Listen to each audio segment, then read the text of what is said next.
අසා දැනගත් මොහොතේ පටන් හදේ සියලු සෝතැවුල් නිමා කරවන අකාලික අමෘත ශ්‍රී සද්ධර්මය පහසුවෙන් අර්ථවත්ව අවබෝධ කරගන්නට ඔබත් ලෞතුරු වරණ සදහම් දේශනා මාලාවට නොපමාව සවන් දෙන්න. සෑම සෙනසුරාදා දිනයකම උදෑසන 8ට FM 107.3 FM 90.1 ඔස්සේ රජරට සේවයට සවන් දෙන්න. දේශකයන්න් වහන්සේ අනුරාධපුර කටුකැලියාව ශ්‍රී අරණ විහාරාධීශවර විදග්ධ ධර්ම කතික මාපලගම සුසීල වංශ ස්වාමීන්ද්‍රයන් වහන්සේ. අකාලික අමෘත ශ්‍රී සද්ධර්මය පහසුවෙන් අර්ථවත්ව අවබෝධ කරගන්නට ඔබත් ලෞතුරු වරණ සදහම් දේශනා මාලාවට නොපමාව සවන් දෙන්න. පින් කළ මිනිසුන් කන්දී යසන නිර්මල සුව දෙන ලෞතුරු වරණ. ලෞතුරු වරණ.net වෙබ් අඩවිය ඔස්සේ සහ ලෞතුරු වරණ YouTube නාලිකාව ඔස්සේද ඔබට මෙම ධර්ම දේශනා ශ්‍රවණය කළ හැකි අතර එම YouTube නාලිකාව හරහා විශේෂයෙන්ම සෑම දිනකම රාත්‍රී 8ට කෙටි ධර්ම දේශනාවලට ඔබට සවන් දිය හැකියි. පින් කළ මිනිසුන් කන්දී යසන නිර්මල සුව දෙන ලෞතුරු වරණ.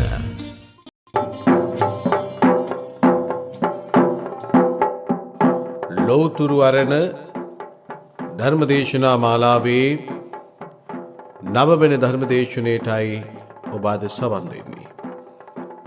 අද වර්ෂ 2026 පෙබරවාරි මාස 28 වනදා සෙනසුරාදා දවස. උදෑසන 8 සිට 9 දක්වා ප්‍රචාරය වන ලෞතුරු වරණ ධර්මදේශනා මාලාවේ අද දවසේ ධර්මදේශනී මාතෘකාව සප්ත බොජ්ජංගය තුලින්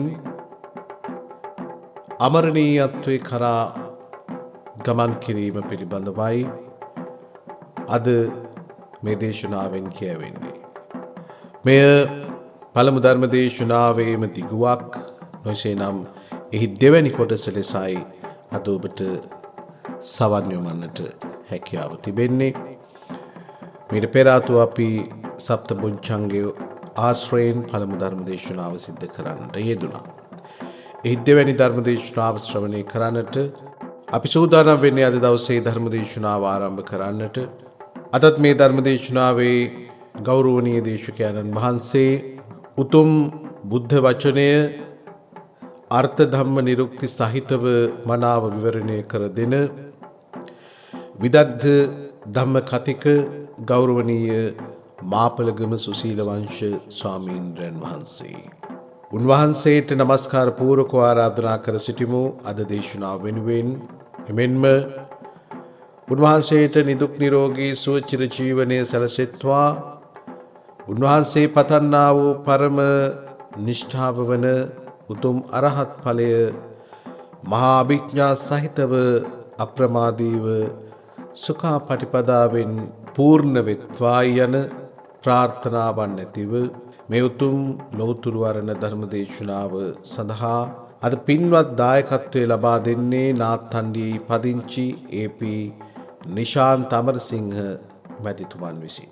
එතුමාගේ පින්බර බලාපොරොත්තුව වන්නේ පෙබරවාරි 14 වෙනිදාට යෙදුණු සිය 52 වන ජන්මදිනයේ වෙනුවෙන් එතුමාටත් දයාබර බිරිඳ ගීතිකා මහත්මිය මොනාදී බිනාදී සනුලී දියණියන් දෙදෙනා සුසන්ත සොහිරා සහ ගායනී සොහිරිය මෙන්ම ජෝසප් මාමා සහ ආර්යවතී නැන්දා ඇතුළු ඥාතීන් සැමට නිදුක් නිරෝගී සුවපත් භාවය චිරජීවනයේ සැලසී උතුම් චතුරාර්ය සත්‍ය ධර්මය අවබෝධ වීම පිණිසත් උතුම් නිවන් මඟ බාධාවකින් තොරව පූර්ණ වීම පිණිසත් මහත් ශ්‍රද්ධාවෙන් යුතුව සිදු කළ මේ උතුම් ධර්ම දානමේ කුසලය මහා උපනිශ්‍රයක්ම වේවායි පුණ්‍යානුමෝදනා කරමිනුයි අද මේ ධර්ම දේශනාව පවත්වන්නට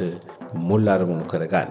එමෙන්ම පරලෝ සැපත් ජී අමරාවතී මෑණියන්, ඒ.ඩී. පියදාස පියාණන්, ඒ.ඩී. එමානිස් ප්‍රනාන්දු, ජී. පුලිංගා යන කිරියත්තලා සහ සොමිදු කිරියම්මා සහ පේමාවතී ලොකු අම්මා ඇතුළු සතර වර්ගයක ඥාති හිත මිත්‍රාදීන් සැමට නුදුරු භවයකදීම කල්යාණ මිත්‍ර සම්පත්තිය ලැබී උතුම් චතුරාර්ය සත්‍ය ධර්මාවබෝධය ලැබීම පිණිසම මේ මහා කුසල් පින්දහම් හේතු වාසනා වේවායි පුණ්‍ය අනුමෝදනා කරමින් අපි මේ උතුම් ධර්ම දේශනාව ශ්‍රවණය කරමු. අවසරයි අපේ හාමුදුරුවනේ. වින්වත්නි, ධර්මානුශාසනාවට මත්ෙන් පන්සිල් සමාදන් වීම සඳහා নমස්කාරය කියමු. නමෝ තස්ස භගවතු වරහතු සම්මා සම්බුද්දස්ස. නමෝ තස්ස භගවතු වරහතු සම්මා සම්බුද්දස්ස. නමෝ තස්ස භගවතු වරහතු සම්මා සම්බුද්දස්ස. බුද්ධං සරණං ගච්ඡාමි. බුද්ධං සරණං ගච්ඡාමි. ධම්මං සරණං ගච්ඡාමි. ධම්මං සරණං ගච්ඡාමි. සංඝං සරණං ගච්ඡාමි.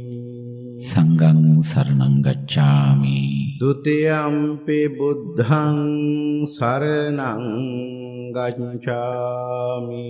ဒ ුතියම්පි බුද්ධං සරණං ගච්ඡාමි. ဒ ුතියම්පි ධම්මං සරණං ගච්ඡාමි. ဒ ුතියම්පි ධම්මං සරණං ගච්ඡාමි. ဒ ුතියම්පි සංඝං සරණං ගච්ඡාමි. ဒ ුතියම්පි සංඝං සරණං ගච්ඡාමි. තතයම්පි බුද්ධං සරණං ගච්ඡාමි. තතියම්පි බුද්ධං සරණං ගච්ඡාමි. තතයම්පි ධම්මං සරණං ගච්ඡාමි. තතියම්පි ධම්මං සරණං ගච්ඡාමි. තතයම්පි සංඝං සරණං ගච්ඡාමි. තතියම්පි සංඝං සරණං ගච්ඡාමි. පානාති පාතා වේරමණී සික්ඛාපදං සමාදියාමි. පානාති පාතා වේරමණී සික්ඛාපදං සමාදියාමි. අදින්නා දාන වේරමණී සික්ඛාපදං සමාදියාමි. අදින්නා දාන වේරමණී සික්ඛාපදං සමාදියාමි. කාමේසු මිච්ඡාචාරා වේරමණී සික්ඛාපදං සමාදියාමි. කාමේසු මිච්ඡාචාරා වේරමණී සික්ඛාපදං සමාදියාමි. මුසාවාදා වේරමණී සික්ඛාපදං සමාදියාමි. මුසාවාදා වේරමණී සික්ඛාපදං සමාදියාමි. සුරාමේරය මජ්ජපමා දට්ඨානා වේරමණී සික්ඛාපදං සමාදියාමි. සුරාමේරය මජ්ජපමා දට්ඨානා වේරමණී සික්ඛාපදං සමාදියාමි. තිසරණේන සද්ධින් පංචශීලං සාදුඛං සුරක්ඛිතං කତ୍වා අපමාදේන සම්පාදේ තබ්බං. ආමබන්තේ සාදු සාදු සාදු. හොඳයි, එහෙමනම් ශ්‍රද්ධා බුද්ධ සම්පන්න ගිහි පැවිදි සියලුම බුද්ධ ශ්‍රාවකයන්ගෙන් අවසර ප්‍රාර්ථනා කරනවා. තථාගතයන් වහන්සේගේ යමාමෑණී බුදු පියාණන් වහන්සේගේ මහා ශාස්ත්‍රෝරයන්න් වහන්සේගේ උතුම් වූ නිර්මල වූ ධර්මය විවරණය කරන්න, විග්‍රහ කරන්න. තං සුනාථ සාධුකං මනසිකරෝත. හොඳින් මේ ධර්මය අහන්න, හොඳින් මේ ධර්මය නුවණින් මෙනෙහි කරන්න. එතකොට ඔබටත් ධර්මාභිසමය, ධර්මාවබෝධය ඇති කරගන්නට අපහසුාවක් වෙන්නේ නැහැ. හොඳයි, අපි මේ සාකච්ඡාව මේ ආකාරයෙන් ආරම්භ කරනවා. අපේ මාතෘකාව උනේ සප්ත බොජ්ජංග තුලින් අමරණීයත්වය කරා. එහෙමනම් අමරණීය වෙන්න නම් අපි උතුම් ශ්‍රී සද්ධර්මයේ මුලින්ම අහලා අවබෝධ කරගන්න ඕන. කුමක්ද? උතුම් වූ චතුරාර්ය සත්‍ය ධර්මය. චතුරාර්ය සත්‍ය අවබෝධ වුණාම මොකක්ද අවබෝධ වෙන්නේ? කාමයේ දුක බවයි. දුක්ඛ ආර්ය සත්‍යයන් කුමක්ද? ආර්යයන් පමණක් දුක යනුවෙන් දකින සත්‍ය. ආර්යයන් පමණක් දුක යනුවෙන් දකින සත්‍ය කුමක්ද? ආර්ය කිව්වේ කවුද? බණහන බුද්ධ ශ්‍රාවකයෝ. බණහන බුද්ධ ශ්‍රාවකයෝ පමණක් දුක වශයෙන් ප්‍රඥාවෙන් දකින සත්‍ය මොකද්ද? කාමය. දුක්ඛෝති භික්ඛවේ කාමානමේතං අදි වචන. මහාන කාමයටයි දුක කියන්නේ. එහෙනම් බුදු පියාණන් වහන්සේ කාමයට දුක කියන්නේ ඇයි? යමකින් දුක්ඛස්කන්ධයේ සමුදය වන්නේද? ඒ දුක්ඛස්කන්ධයට හේතු වන ඒ හේතු උදා කරන ධර්මයටයි බුදු පියාණන් වහන්සේ දුක කියන්නේ. එහෙමනම් තිර ලෝසතුන්ගේ මේ සිත්වල මේ පටිසමුප්පාද ධර්මයේ ක්‍රියාත්මක වෙන්නේ මෙන්න මේ කාමයේ සැපයි කියන මූලික අනවබෝධය මත පිහිටාගෙන අන්නේ කාමයේ සැපයි කියන ඒ අනවබෝධයටයි කියන්නේ අවිජ්ජාව. එහෙනම් මෙන්න මේ අවිජ්ජාව දුරු කරන්නයි අසිරිමත් වූ බුදු පියාණන් වහන්සේගේ ශ්‍රී සද්ධර්මයේ ලෝකයට දේශනා කළේ. එදාට චතුරාර්ය සත්‍ය ධර්මය අවබෝධ වෙනවා. ඒ අවබෝධය තුළ තමන් දකිනවා මේ කාමයේ දුක බව. න්‍යායාත්මකව නිකන් කවුරුත් කිව්වට නෙවෙයි. තමන්ගේම ප්‍රඥාවට ගෝචර වෙනවා. එදාට මොකද වෙන්නේ? එදාට ඔහුගේ චිත්තසංතානයේ ගොඩනැගෙන රාග දේශ මොහ ප්‍රමාණිකූලව දුර වෙලා යනවා. සංඛාර නිරුද්ධ වෙනවා. රාග දේශ මොහ චේතනාවට තමයි සංඛාර කියන්නේ. එහෙනම් රාග දේශ මොහ චේතනා නූපදින තත්ත්වයටපත් වීමටයි සංඛාර නිරෝධය කියන්නේ. එහෙනම් සංඛාර නිරෝධ වුණාම මොකද වෙන්නේ? සංඛාරාණ නිරෝධේන නත්ති දුක්ඛස්ස සම්භවෝ. එදාට නැත් දුක්ඛ ස්කන්ධය පහළ වෙන්නේ නැහැ. අවිජ්ජා නිරෝධෝ. මේ අවිජ්ජාව කිය මොකද්ද? මේ කාමයේ සැපයි කියලා හිතන් ඉන්න මුලාසහගත මානසිකත්වය මෙන්න මේක නිරුද්ධ වුණාම ඒ කියන්නේ නැවත නූපදින තත්ත්වයට හිතින් පහ කරලා දැම්මම දුරු කරලා දැම්මම මොකද වෙන්නේ? අවිජ්ජා නිරෝධෝ සංඛාර නිරෝධා. ඒ අනවබෝධය හිතින් පහ වෙනකොට එහි ඵලයක් හැටියට මොකද වෙන්නේ? අන්න අර සංඛාර උපදින ක්‍රියාවලිය නතර වෙනවා. අසංකතයේ පැත්තටයි දැන් යන්නේ. කලින් කිය සංකතයට දැන් යන්නේ අසංකතයට. දැන් අවිජ්ජා නිරුද්ධ වෙනකොට සංඛාර නිරුද්ධ වෙනවා. රාග දේශ මොහ චේතනා උපදින්න නැතුව යන. රාග දේශ මොහ චේතනා නිරුද්ධ වෙනකොට ඒ අනුසාරයෙන් ගොඩනැගිච්ච සිත් උපදින්න නැතුව යනවා. රාග දේශ මොහ සිත් නිරුද්ධ වෙලා යනවා. සංඛාර නිරෝධෝ විඤ්ඤාණ නිරෝධා. විඤ්ඤාණ නිරුද්ධ වෙනකොට මොකද වෙන්නේ? ඒ අසුරෙන් ගොඩනැගිච්ච පංච උපාදානස්කන්ධ ක්‍රියාවලිය නිරුද්ධ වෙලා යනවා. විඤ්ඤාණ නිරෝධෝ නාම රූප නිරෝධා. නාම රූප නිරුද්ධ වෙනකොට මොකද වෙන්නේ? ඒ අසුරෙන් සකස් වෙච්ච සලආයතන ක්‍රියාවලිය චක්කායතන, සෝතායතන, ගාහනායතන, ජීවායතන, කායායතන, මනායතන යනාදි වශයෙන් ආයතන වශයෙන් මේ ඇහැ කරන නාසය දිව ශරීර මනස ක්‍රියාත්මක වෙච්ච ස්වභාවය. ඒ කියන්නේ අරමුණු රැස් කරන්න මේ ඇහැ කරන නාසය දිව ශරීර මනස පරිහරණය වෙච්ච ස්වභාවය නතර වෙනවා. ඒකට කියනවා නාම රූප නිරෝධෝ සලආයතන නිරෝධා. සලආයතන නිරුද්ධ වෙනකොට මොකද වෙන්නේ? ඒ රාග, දේශ, මෝහ කියන ඒ විඥානයන්ගෙන් සකස් කරපු චක්කායතන, සෝතායතන, ගාහනායතන, ජීවායතන, කායායතන, මනායතන කියන මේ ආයතනයන්ගෙන් සකස් කරපු ස්පර්ශය නතර වෙනවා. රාගයෙන් යුක්තව ලෝක ස්පර්ශ වෙච්ච මේ ක්‍රියාවලිය නතර වෙනවා. දේශයෙන් යුක්තව, මෝහයෙන් යුක්තව මේ ලෝක ස්පර්ශ වෙච්ච ක්‍රියාවලිය නතර වෙනවා. හිතට ස්පර්ශ වුණා. හිතට රාගයෙන් ලෝක ස්පර්ශ වුණාම සැප ලෝකයක්. දේශයෙන් ලෝක ස්පර්ශ වුණාම දුක ලෝකයක්. දොමනස් ලෝකයක්. මෝහෙන් ස්පර්ශ වුණාම මුලාසහගත ලෝකයක්. යනාදී වශයෙන් සකස් වෙනවා. එහෙනම් ස්පර්ශය නිරුද්ධ නම් වේදනා නිරුද්ධ වෙනවා. වේදනාව නිරුද්ධ වුණාම මොකද වෙන්නේ? සැප වේදනාවට හිත ඇලුනා. දැන් ඔබේ හිත ඇලුම් කරන්නේ මොන වගේ දේවල් වලටද කියලා බැලුවොත් සැප දෙන දේවල් වලට. සැප දෙන දේවල් කිව්වේ ඔබේ හිතින් හදාගෙන තියෙන මේ බඳු රූප සැපයි කියන. ඒ බඳු රූපයක් ඔබ දකින වෙලාවේදී රාගයෙන් තමයි ඔබේ රූපය ස්පර්ශ කරන්නේ. ඒ නිසා හට ගන්නවා සැප වේදනාවක්. දැන් ඔබ හිතනවා එතකොට ඒ සැප වේදනාව තුන රූපේ කියලා. ඔබ දන්නේ නැහැ ඔබේ සංකල්පයක් නිසා ඒ දේ සිද්ධ වුණේ කියලා. යමෙක්ට පුළුවන්කම ලැබුණොත් මෙන්න මේ සංකල්පය නසා ගන්න හිතින්. කොහොමද නසා ගන්න? කල්පනා කරනවා නුවණින්. කෙබඳු රූපද ලෝකෙ සැප දෙන්නේ? සංසාරේ රූප කෝටි ප්‍රකෝටි ගණන් මුණ ගැහුණා. සැප දීපු එක රූපයක් හරි තිබුණා නම් දැනුත් මේ දුක්ඛ ස්කන්ධේ කුරුම කරුවෙක් කියලා ඉන්නේ කොහොමද? සැප දීපු ශබ්ද, ගන්ධ, රස, ස්පර්ශ ධර්ම ලෝකෙ තිබුණා නම් ඇයි මේ දුක් විඳින්නේ තාම? ඇයි අනන්ත සංසාරේ ඉඳලා ඔය සැපයි කියලා නේ ඇවිල්ලා තියෙන්නේ? අනන්ත සංසාරේ ඉඳලා අප්‍රමාණ රූප, ශබ්ද, ගන්ධ, රස, ස්පර්ශ ධර්ම පසු කරමින් එන්නේ. මම මගේ කියලා බදාගෙන හිටියා භවයෙන් භවයට. කොයි රූපේද, කොයි ශබ්දේද, කොයි ගන්ධේද, කොයි රසේද, කොයි ස්පර්ශේද, කොයි අදහසද ඔබට සැප පිණිස හේතු උනේ? දුක පිණිස මිස.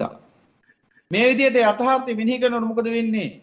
කිසිම රූපයකට, ශබ්දයකට, ගන්ධයකට, රසයකට, ස්පර්ශයකට, අදහසකට ඇලෙන්න අවශ්‍ය නැහැ. ඇලෙන්නේ නැහැ හිත. ඇලෙන්නේ නැතුව යනවායි. ඇලුම් කරන්න තරම් වටින රූපයක්, ශබ්දයක්, ගන්ධයක්, රසයක්, ස්පර්ශයක්, ධර්මයක් ලෝකේ නැහැ කියලා පේනවා එදාට. එදාට මොකද වෙන්නේ? සියල්ල කෙරෙහි තියෙන චන්දරාග හිතින් දුරු වෙනවා. ඒ නිසා මොකද වෙන්නේ? ඇල්මක් හටගන්නේ නැහැ. එහෙනම් වේදනා නිරෝධෝ තණ්හා නිරෝධා. අන්න සැප වේදනාව නිරුද්ධ වෙනකොට හිතේ හටගත්ත ඇල්ම, ආදරය, රාගය, සෙනෙහස, ප්‍රේමය සියල්ල අවසන් වෙලා යනවා. දැන් අපි හිතන්නේ ප්‍රේමයේ සැප දෙනවා කියලා නේද? ප්‍රේමතෝ ජායති සෝකෝ ප්‍රේමතෝ ජායති භය. ප්‍රේමතෝ ඉප මුත්තස්සනාත්ති සුඛ කුතෝ භයං. සැප විඳින්න ඕන නම් ප්‍රේමයේ පසුපස හඹයන්න එපා. ප්‍රේමයේ අත්හල. තණ්හා නිරෝධෝ උපාදාන නිරෝධා. ඇලුම් කරන්න කිසිවක් නැත්තම් ලෝකේ එදාට මොකද වෙන්නේ? උප ආදාන. උප කියන්නේ ලං වෙනවට ආදාන කියන්නේ තදින් අල්ල ගන්නවට. එහෙනම් එදාට ලං වෙලා තදින් අල්ල ගන්න දෙයක් ලෝකේ නැහැ. එහෙනම් තණ්හා නිරෝධෝ උපාදාන නිරෝධා. උපාදාන නිරෝධෝ භව නිරෝධා. එහෙනම් ලං වෙලා හිතට තදින් අල්ල ගන්න යමක් නැත්තම් හිතට බලාපොරොත්තු තියාගන්න විදිහක් නැහැ මේ හිස් ලෝකය ගැන. එදාට මේ ලෝකේ නිසා හටගන්න රාග දේශ මොහ චේතනා සකස් වෙන්නේ නැහැ. පුඤ්ඤාභි සංකාර අපුඤ්ඤාභි සංකාර අනිඤ්ඤාභි සංකාර කියලා අපි ඕක විග්‍රහ කරනවා. කර්ම රැස් වෙන්නේ නැතුව යන සුද්ධසිංහ. කර්ම රැස් වෙන්නේ නැත්තම් ඒ හිතේ කර්ම භවයක් පිහිටන්නේ. ඒ බඳු උත්තමේ මේ යන මොහොතේදී නත්ති කම්ම භව කර්ම භවයක් නැහැ. නත්ති උප්පත්ති භව. එහෙනම් ආයි උප්පත්ති භවයකුත් නැහැ. ඒ නිසා මොකද වෙන්නේ? භව නිරෝධෝ භවය අවසන් කළා. භව නිරෝධෝ ජාති නිරෝධා ජාති අවසන්. කීනා ජාති උසිතා. භ්‍රමචාරියන් කතං කරණීයන් නාපරං ඉත්තත්ථ්‍යාති පජානාති. කලියුතු සියල්ල කරලා ඉවරයි. ජාති අවසන්. වමසරවස අවසන් කියලා දාට දැනගන්න. ජාති අවසන් නම් මොකද වෙන්නේ? ජාතිය ප්‍රත්‍යයෙන් හටගත්ත ජාතිපච්චා ජරා මරණං කියලා හටගත්තේ දුක්ඛ ස්කන්ධය ඉවරයි. එහෙනම් ජාතිය නිරුද්ධ නම් ජාති නිරෝධෝ ජරා මරණං ශෝක පරිදේවානං දුක්ඛ දෝමන සෝපායස නිරුද්ධාන්ති. ඒව මේ තස්ස කේවලස්ස දුක්ඛාකාන්තස නිරෝධෝ හෝති. නිරෝධෝ නිබ්බාන නිවනටපත් වෙනවා. ඉතින් එහෙනම් ඒ අනුසාරයෙන් අන්න අමරණීයත්වයේ පේනවා. ජාති අවසන් නම් ජරා මරණ ඉවරයි. ඒක වේ අජරාම නිවනටපත් වෙනවා. අප්‍රමාදව අමතපදං. අප්‍රමාදීව අමරණීයත්වයට ලං වෙන්න. එසේ නොවුනොත් ගොදුරු වෙන්නේ මායයටයි. මායя ඔබට මොකක්ද උරුම කරලා දෙන්නේ? මරණීය සංසාරේ. එහෙනම් ඔය මරණීය සංසාරයෙන් නිදහස් වෙන්න නම් අමරණීය වෙන්න. අමරණීය වෙන්න නම් මරණය අවසන් කරන්න. මරණය අවසන් කරන්න නම් ජාති අවසන් කරන්න. ජාති අවසන් කරන්න නම් භවය අවසන් කරන්න. භවය අවසන් කරන්න නම් උපාදාන අවසන් කරන්න. උපාදාන අවසන් කරන්න නම් තණ්හා අවසන් කරන්න. තණ්හා අවසන් කරන්න නම් වේදනා අවසන් කරන්න. වේදනා අවසන් කරන්න නම් ස්පර්ශ අවසන් කරන්න. ස්පර්ශ අවසන් කරන්න නම් සලආයතන අවසන් කරන්න. සලආයතන අවසන් කරන්න නම් නාම රූප අවසන් කරන්න. නාම රූප අවසන් කරන්න නම් විඥාන අවසන් කරන්න. විඥාන අවසන් කරන්න නම් සංඛාර අවසන් කරන්න. සංඛාර අවසන් කරන්න නම් මේ කාමයේ සැපයි කියලා ඇති කරගෙන තියෙන මුලා, තකතිරු, ඔලොමොට්ටල මානසිකත්වයේ සිටින් පහ කළා දාන්න. ඔබ ඉපදිලා ඉන්නේ අමරණීය වෙන්නයි මරණීය වෙන්න නෙවෙයි. එහෙනම් තුච්ච නින්දිත සිත සතුර වශයෙන් දකින්න. මේ තුච්ච නින්දිත සිත කාමයේ සොයව් කියද්දී ඔබ කියන්නේ මම කන්නේ බුදු පියාණන් වහන්සේගේ වචන විතරයි මං කාමයෙන් නික්මෙන කෙනෙක්. යේ සුප්පයුත්තා මනසා දල්හේන නික්කාමිනෝ ගෝතම සාසනම්හි තේ පත්තිපත්තාමතං විගහ්‍ය ලද්ධාං උදානි පුතින් බුද්ධමානා.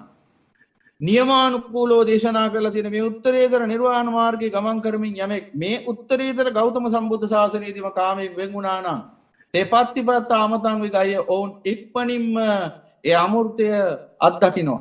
අමරණීයත්වය අත්දකින්නවා.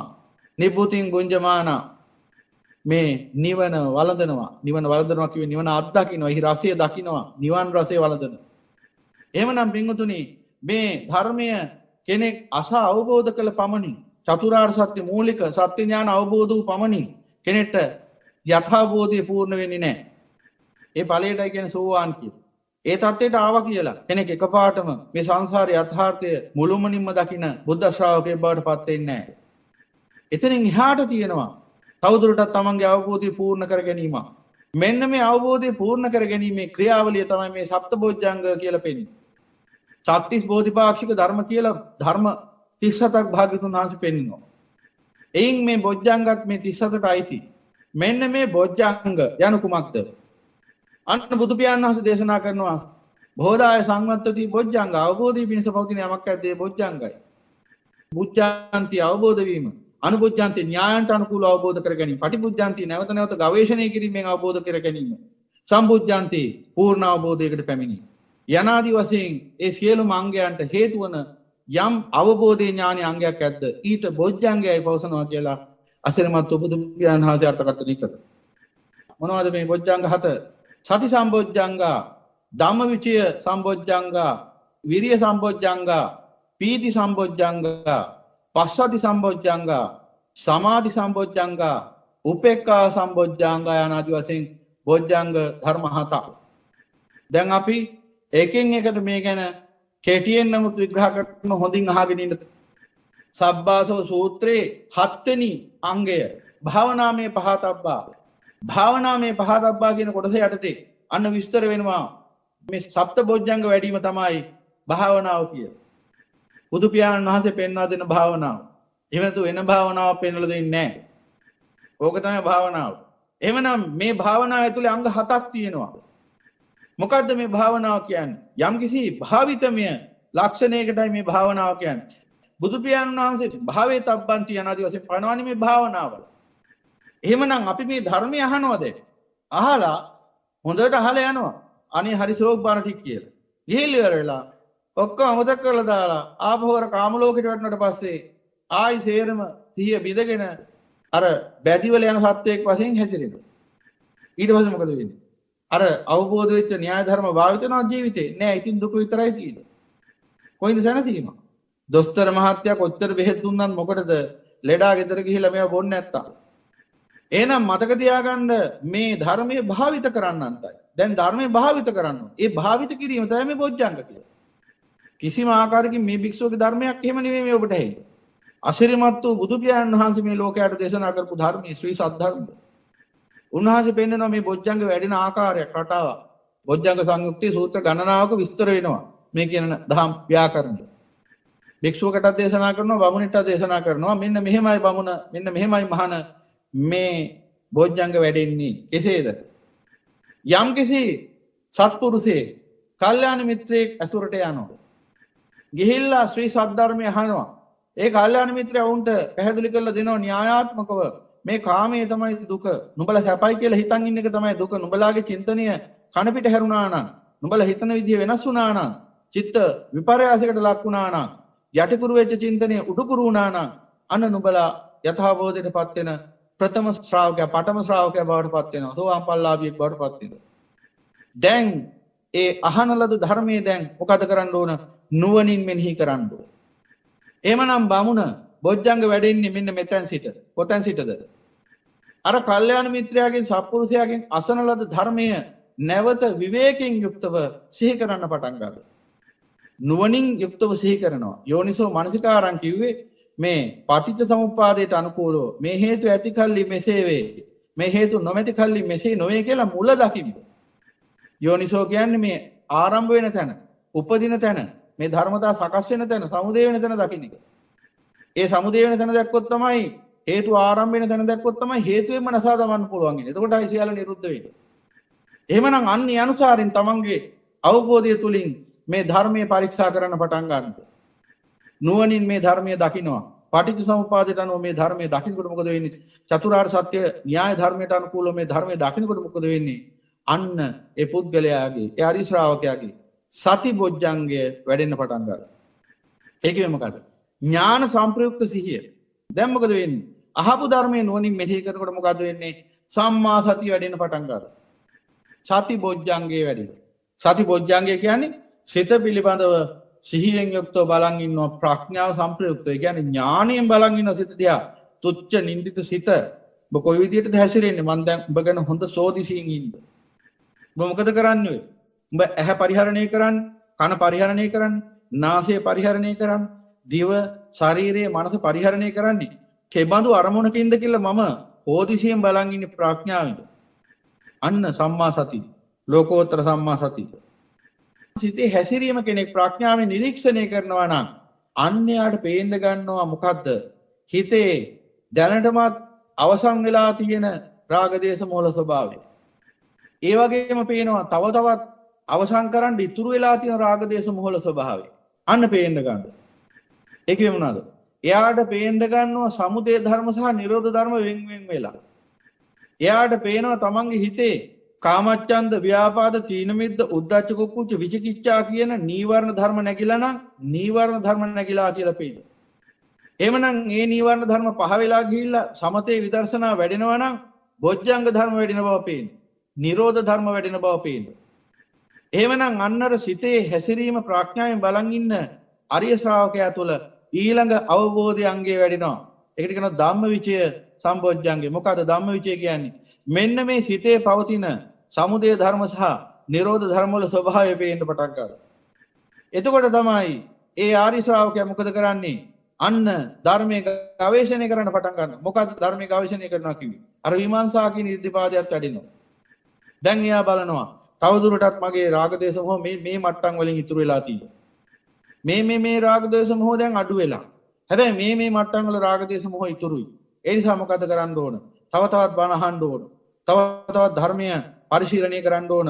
කල්යාණ මිත්‍රයන් මුණ ගැහෙන්න ඕන. එයාගෙන් උපදෙස් ගන්න ඕන. එයාත් එක්ක ධර්ම සාකච්ඡා කරන්න ඕන. යනාදී වශයෙන් ධර්මය විමර්ශනය කිරීමේ, විචාරය කිරීමේ කාර්යාවලියකට එළඹෙනවා. ඒ තමයි ධම්ම විචය සම්පෝඥංගය. දැන් දැක්කනේ සමුදය ධර්ම දැක්කා, නිරෝධ ධර්ම දැක්කා. දැන් කල්යාණ මිත්‍රයාගෙන් උපදෙස් ලැබුණා. මෙන්න මේ ආකාරයෙන් නිරෝධය පිහිටන්න කියලා. එතකොට මොකද වෙන්නේ? අන්න ඒ පුද්ගලයාගේ හිතේ වීරිය වැඩෙන්න පටන් ගන්නවා. කොහොමද?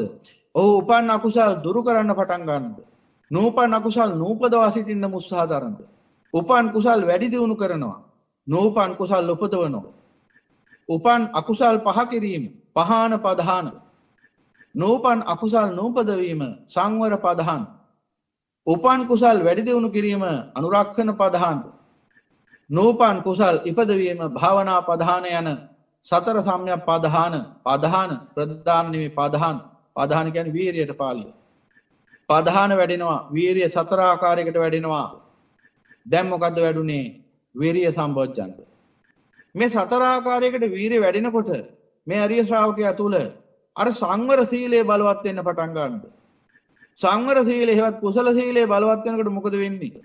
අරමුණු ගන්නවා සිත ආයතන 6කින්. චක්කුද්්වාර, සෝතද්්වාර, ඝානද්්වාර, ජීවහද්්වාර, කායද්්වාර, මනෝද්්වාර කියලා ద్వාර 6කින් අරමුණු ගන්න මේ සිත. දැන් මොකද වෙන්නේ? මේ සංවර සීලය රකින්න මේ අරිය ශ්‍රාවකයා තුල මෙන්න මේ ගුත්තද්්වාර හේවත් මේ අරමුණු ගන්න දොරටු ප්‍රඥාවෙන් සංවර කිරීම හැකවත් ප්‍රඥාවේ මුර කිරීමක් දකින්න ලැබෙනවා.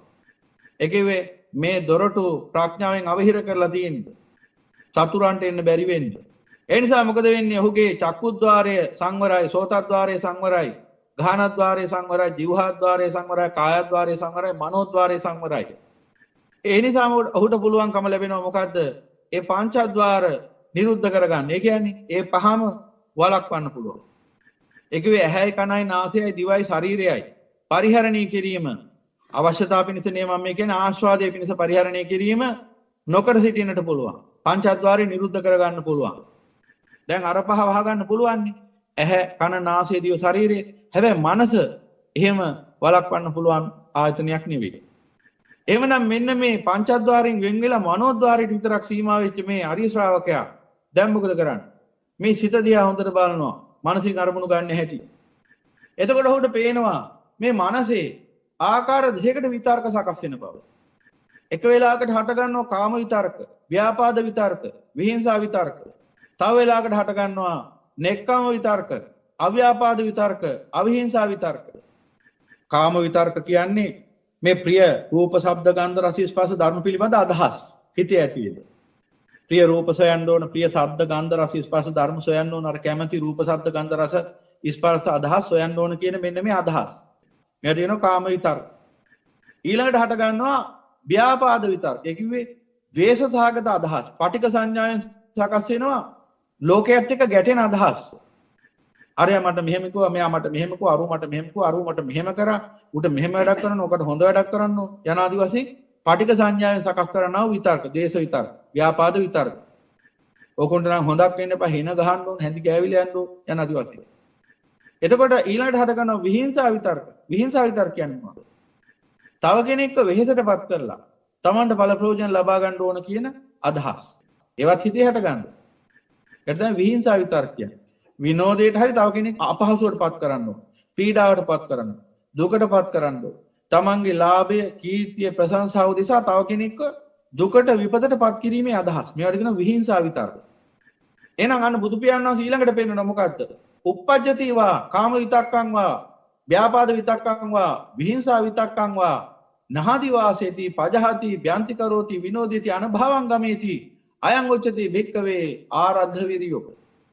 මහාන සිතේ යම්කිසි කාම විතර්කයක් හටගත්තාද, ව්‍යාපාද විතර්කයක් හටගත්තාද, විහිංසා විතර්කයක් හටගත්තාද, මහණේ නොයිවසයිද, පහ කරයිද, එය නසා තමයිද, එය දුරු කරයිද, එය නැවත නූපදින තත්ත්වයට පත් කරයිද? මහාන අන්න ඒකටයි කියන්නේ ආරද්ධ වීරිය, ආරම්භ කරන ලද වීරිය, වැඩෙන වීරිය, වඩන වීරිය කියලා. එහෙමනම් අන්‍යයටයි ධානය වැඩි. දැන් ඔහුට තියෙන්නේ මනෝද්වාරය පූර්ණ වශයෙන් සංවර කර ගැනීමක් විතරයි. එහෙනම් මනෝද්වාරය පූර්ණ වශයෙන් සංවර කරගන්න බැරි අය මනෝද්වාරය අන්නර අකුසල විතර්කත් හටගන්න. කුසල විතර්කත් හටගන්න. එහෙනම් මෙයාට මේ ආර්ය ශ්‍රාවකයාට මේ මනසේ හටගන්න අකුසල විතර්කයන්ගෙන් හිත මුදව ගන්න පුළුවන්කම ලැබුණා නම්, ඒ අකුසල විතර්ක සාමුලින්ම පහ කරගන්න ලැබුණා නම්, එහෙනම් ඔහුට පුළුවන්කම ලැබෙනවා දිගින් දිගට කුසල විතර්කයේ තුලම ජීවත් වෙන්න. ඒක වියාට පුළුවන් එහෙනම් කුසල සිතක් ඇතුවම වාසය කරන්න. සිව් ඉරියව් විදිහට. ඔය අර ගිහලා වාඩි වෙලා ඉන්න වෙලාවට විතරක් නෙවෙයි. ආසේවිතාය, භාවිතාය, බහුලීකතාය. බෙහෙවින් ඇසුරු කළ යුතු, බෙහෙවින් භාවිත කළ යුතු, බහුලීකරණය කළ යුතු භාවිතයක් ගැනයි මේ පෙන්නන්නේ. يعني සුද්ධ සිංහලෙම කියන්නේ හැම තිස්සෙම මෙන්න මේ කියන වැඩේ කරන්න. හැම ඉරියව්වකදීම, හැම අවස්ථාවකදීම, හැම තැනකදීම මේ විදිහට හැසිරෙන්න කියලා මේ කිව්වා. එහෙමනම් දැන් අන්නේ ආරි ශ්‍රාවකයට සිද්ධ වෙනවා අකුසල නිමිත්තෙන්, අකුසල විතර්කයෙන් හිත මුදවගෙන කුසල විතර්කයක රඳව ගන්න නම් කුසල විතර්කයක්ම හැමතිස්සෙම සේකර කර ඉන්න. එහෙනම් එයා දක්ෂ වෙනවා මේ ලෝකේ දකින්න ඕනම දෙයක් තුලින් කුසල විතර්කයක් මතු කරගන්න. මේ කුසල විතර්ක කියලා කියන්නේ මොන හරි වචන කොටකට නෙමෙයි. වචන වලිනුත් පුළුවන් අදහසක් දෙන්න. හැබැයි වචනම විතරක් නෙමෙයි සවිතක්ක කියන්නේ. කුසල සවිතක්කයක් කියවම එහෙනම් ඕනම ලෝකේ දකින්න ලැබෙන ඕනම දෙයක් තුලින් අපිට පුළුවන් මේ කුසල අදහස මතු කරගන්න. කුසල විතර්කය මතු කරගන්න. උදාහරණයක් කියන්නේ නාග සමාල කියලා හිටියා හාමුදුරු කෙනෙක්. මේ හාමුදුරු දවසක් පින්නපාතේ යනකොට එක්තරා තරුණ නාටිකාංගනාවක් පාර අද්දර නර්තනයක නියැලෙනවා. මේක බලාගෙන ඉන්නවා විශාල පිරිසක් වට වෙලා. අද වගේම තමයි. දැන් මේක බලාගෙන මේ මිනිස්සු රස විඳිනවා. අර තරුණ නෘත්‍යාංගනාව නැටුම නටනවා. දැන් මේ වෙලාවේ මෙතනින් වඩිනවා නාග සමාල හාමුදුරුවෝ. ඔන්න උන්වහන්සේ ධානයේ තුල ඉන්නේ දැන්. ඔන්න බලන්න ඔබ. එසේ නෙමෙයිද කියලා. උන්වහන්සේ ඉන්නේ කුසල සිතක් මතු කරගෙන දැන්. උන්වහන්සේ මනෝද්වාරයේ අකුසල නිමිති පහ කරගෙන කුසල නිමිත්තක හිත රඳවගෙන ඉන්නේ අනිත්‍ය දුක්ඛ අනාත්ම වශයෙන් මෙනෙහි කරමින් සියල්ල. සියලු කාමයන් සියලු ආස්වාදයන් අනිත්‍ය වශයෙන් දුක්ඛ වශයෙන් අනාත්ම වශයෙන් නොනින් මෙනෙහි කරද්දී ඔබ ඉන්නේ ධාන මාර්ගයේ තමයි. ලෝකෝත්තර වශයෙන්. මේ වෙලාවේ මේ ස්ථානෙන් වඩින නාග සමාල හාමුදුරුවොත් මේක දකින්න. උන්වහන්සේට කල්පනා වෙන්නේ කොහොමද? උන්වහන්සේ ඉන්නේ කොයි සිතක් තුලද? උන්වහන්සේ ඉන්නේ මේ වෙලාවේ කුසල සිතක් තුල. අන්න දැහැන්ගත චිත්ත ස්වභාවයක ඉන්නේ. අර මිනිස්සු ඉන්නේ අකුසල සිතක් තුල. එවනම් අකුසල සිත තුල ඉන්න අකුසල විතර්කයන් එක්ක ජීවත් වෙන මේ මිනිසයන්ට පේනවා අර නැටුම හරි ලස්සන ආකර්ශනීය සුන්දර එකක් වශයෙන්. අර නාග සමාල හාමුදුරුවෝ දකින්නවා මෙහෙම මේ මොන අඥානකමක්ද? මේ හිසේ සිට පාදාන්තයේ දක්වා සමකින් වැසුණා වූ নানা ප්‍රකාර අසුචියෙන් සැදුනා වූ මේ කුණුකයින් යුක්ත මේ නාටිකාංගනාව ඒ කුණුපයන් හතරත විහිදුවමින් හිස් රංගනයක යෙදෙනවා. මෝහයෙන් මත් වෙලා උමුතුයෙන් මෙන් හැසිරෙනවා. මේක බලාගෙන ඉන්න මේ අඥාන අකුසල් සිත් ඇති මේ පෘථග්ජනියෝ මේ අසුබ දර්ශනීය දිහා බලාගෙන සුභ සංඥාවෙන් යුක්තව කාමරාගයෙන් පෙළෙනවා. යනාදී වශයෙන් උන්වහන්සේ දැන් මේ සිදුවීමේ අර්ථාර්ථය මෙහි කරන්න පටන් ගත්තා. දැන් නාග සමාල හාමුදුරුවෝ මේක ප්‍රඥාවෙන් දකිනවා. මේ සුභයි කියලා ගත්ත දර්ශනය නිසා මේ අඥාන පිරිස මොන වගේ විපතකට සංසාරේ ඇද වැටෙන්නේ. සමහර විට මේ නර්තනයේම හේතු වෙන්න පුළුවන් මූන්ට නිරේට ඇද වැටෙන්නේ. නමුත් ඔවුන් ඒක දන්නේ නැහැ. ඔවුන් හිතන්නේ මහා සැපක් උදා වුණා කියලා. යනාදී වශයෙන් මේ නර්තනය ගැනත් ඒ තරුණිය ගැනත් ඒවට ආසිකින පිරිස ගැනත් ප්‍රඥාවෙන් නුවණින් විමර්ශනය කරමින් ඉන්නකොට උන්වහන්සේ මේ මොහොතේදීම අරිහත් ඵලයටපත් වෙනවා. හිතගෙනම එතනින් ගමන් කරමින් සුළු මොහොතකට නතර වෙලා ඒ දැක්ක දර්ශනය තුලින් උන්වහන්සේට පුළුවන්කම ලැබුණා අන්න ධානය පූර්ණ කරගෙන අරිහත් ඵලයටපත් වෙන්න. දැන් උන්වහන්සේගේ ලෝකෝත්තර සම්මා සමාධිය පූර්ණ වුණාද නැද්ද? එහෙනම් පින්වතුනි ඕනම සිදුවීමක් ඔස්සේ ඕනම රූපයක්, ශබ්දයක්, ගන්ධයක්, රසයක්, ස්පර්ශයක්, අදහසක් ඔස්සේ ඔබට කුසල නිමිත්ත මතු කරගන්න, කුසල සවිතක්කයක් මතු කරගන්න හැකියාව තියෙන්න ඕන. එහෙනම් අන්නේ මතු කරගත්ත සවිතක්කයේ පිළිබඳව නුවණින් සිහි කරමින් සිටීම සවිචාරයි. එහෙනම් ඔන්න දැන් දකින්න පුළුවන් ඔබට විරිය කියන සම්බෝධ්‍යංගය තුළ ওই සවිතක්කයයි සවිචාරයයි දකින්න ලැබෙන්නේ. ඒක තමයි කිව්වේ උපන්න කුසල් දුරු කිරීම, නූපන්න කුසල් නූපද වීම, උපන් කුසල් වැඩි දියුණු කිරීම නූපන් කුසල් ඉපදවීම කියලා. ඒ කිව්වේ සවිතක්ක සවිචාරක. එහෙනම් ඔය කිව්ව සතර සම්‍යක්පදාන වැඩෙන්නේ ඔන්න ඔය සවිතක්ක සවිචාර තුලදී. එහෙනම් එතන වැඩෙනවා ආරද්ධ වීර්යය. එහෙනම් ඔන්න දැන් බොජ්ජංග තුනක් වැඩෙන හැටි දැක්කා. සති සම්බොජ්ජංගය, ධම්මවිචේ සම්බොජ්ජංගය, විරිය සම්බොජ්ජංගය. දැන් බලමු අපි විරිය සම්බොජ්ජංගයෙන් ප්‍රත්‍ය වේලා උපදින්නේ කෙබඳු සම්බොජ්ජංගයක්ද කියලා. දැන් තමන් මේ විදිහට කුසල නිමිත්තක් අරගෙන සවිතක්කයේ සවිචාරයේ වඩනකොට මොකද වෙන්නේ? අර කුසල නිමිත්ත ගැන දිගින් දිගට ਵਿਚාරය කරමින් ඉන්නකොට මොකද වෙන්නේ? හිතේ හට ගන්නවා ප්‍රීතිය. ප්‍රීතිය හට ගන්නවා. මොකද්ද? තමන් මේ අකුසලයෙන් නිදහස් වෙනවා. තමන් මේ දුක්ඛයෙන් නිදහස් වෙනවා. මේ භයානක සංසාර අන්ධකාරයෙන් නිදහස් වෙනවා. නිවනටපත් වෙනවා. ඒ ප්‍රණීත ශාන්ත නිවන උරුම වෙනවා යනාදි වශයෙන් නුවණින් මෙනෙහි වෙනකොට දැන් හට ගන්න වයින් ප්‍රත්‍ය වේලා ඊළඟ බොජ්ජංගය ප්‍රීති බොජ්ජංගය ප්‍රත්‍යේක්ෂා ඥානත් එක්ක ඒක සිද්ධ වෙන්නේ. දැන් මේ ප්‍රීති බොජ්ජංගය කියන්නේ අන්නර ධානය ඊළඟ අංගය සවිතක්ක සවිචාර ප්‍රීති. එහෙනම් බොජ්ජංගයත් එක්කයි ධානාංගය වැඩෙන්නේ. දැන් ධානයේ අංග 3ක් පූර්ණයි. සවිතක්ක සවිචාර ප්‍රීති. ප්‍රීතිය වැඩෙනකොට ඒ නිරාමිෂ ප්‍රීතිය හිත පුරා ගන්නකොට ඒ ලෝකෝත්තර සතුට හිත පුරා ගලාගෙන යනකොට දැන් හට ගන්නවා කායික සහැල්ලු භාවය. සියලු කායන් ප්‍රසාදයටපත් වෙනවා. චක්කු කාය, සෝත කාය, ගාහන කාය, જીවහා කාය, කාය කාය, මනෝ කාය ආදී වශයෙන් මේ සියලු කායන් දැන් රාගෙන්, දේශෙන්, මෝහෙන් තොරව පවතිනවා. ඒ නිසා ඒවා විවේකයි. ඒවට විවේකී ලැබිලා. ඒවා විවේක නිශ්චිතයි, විරාග නිශ්චිතයි, ඒවා නිරෝධ නිශ්චිතයි. ඒවා දැන් වස්සාක පරිණාමී ලෝකයෙන් වෙන් වෙලා ඉන්නේ. ඒ නිසා හට ගන්න මේ කායන් සම්බන්ධයෙන් ප්‍රසාදයක්, පැහැදීමක් විතරක් නෙමෙයි යම්කිසි සුඛයක්, සැපයක්, ඒ සැහැල්ලුවක් ඇති වෙනවා. එහෙනම් අන්න ප්‍රීතිබොජ්ජංගේ වැඩිනකොට මොකද වෙන්නේ? හිත ප්‍රීතියෙන් තෙත් වෙනකොට කය සුඛයෙන් තෙත් වෙනවා. එහෙනම් අන්නේ කය ඇතිවන පස්සද්ධිය සැහැල්ලුව තමයි ඊළඟ බොජ්ජංගේ පස්සද්ධි බොජ්ජංගය. දැන් බලන්න බොජ්ජංග පහක් වැඩිලා සති සම්බොජ්ජංගය, ධම්මවිචේ සම්බොජ්ජංගය, විරිය සම්බොජ්ජංගය, ප්‍රීති සම්බොජ්ජංගය, පස්සද්ධි සම්බොජ්ජංගය. බොජ්ජංග පහයි. ධානය අංග 4ක් වැඩිලා. සවිතක්ක වැඩිලා, සවිචාර වැඩිලා, ප්‍රීතිය වැඩිලා, පස්සද්ධිය වැඩිලා. දැන් ඔබට පේනවාද ධාන අංගය වැඩෙන්නේ බොජ්ජංගයත් එක්කයි කියලා. ඒ නිසායි බුදු පියාණන් වහන්සේ දේශනා කළේ මහාන බොජ්ජංග වැඩිවීමටයි ලෝකෝත්තර ධ්‍යාන වඩනවා කියන්නේ. සවිතක්ක සවිචාර වැඩෙන්නේ විරිය කියන සම්බොජ්ජංගය තුලද. ප්‍රීතිය වැඩෙන්නේ ප්‍රීති කියන සම්බොජ්ජංගය තුලද. පස්සද්ධිය වැඩෙන්නේ පස්සද්ධිය නැත්නම් සුඛය කියන එක වැඩෙන්නේ පස්සද්ධි කියන සම්බොජ්ජංගය තුලද. දැන් ඔන්න ඔය මට්ටමට බොජ්ජංග පහක් වැඩිලා දැන්. දැන් එහෙනම් ඒ බොජ්ජංග පහේ ප්‍රත්‍යයෙන් උපදින ඊළඟ බොජ්ජංගය. දැන් අර විදිහට කුසල සවිතක්කයක සවිචාරයක නිරන්තරයෙන් රැඳිලා ඉන්න කෙනාට නිරන්තරයෙන් ප්‍රීතිය වැඩෙන්න පටන් ගන්නවා. මේ කියන ප්‍රීතිය එක මොහොතක තියෙන ඊළඟ මොහොතේ නැති වෙන එකක් නෙවෙයි.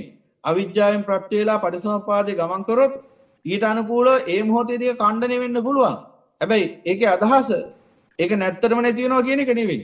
නැවත අවිජ්ජා නිරුද්ධ වුණාම ආයේ ප්‍රඥාවෙන් හටගත්තා වූ සමාධිය පිහිටනවා.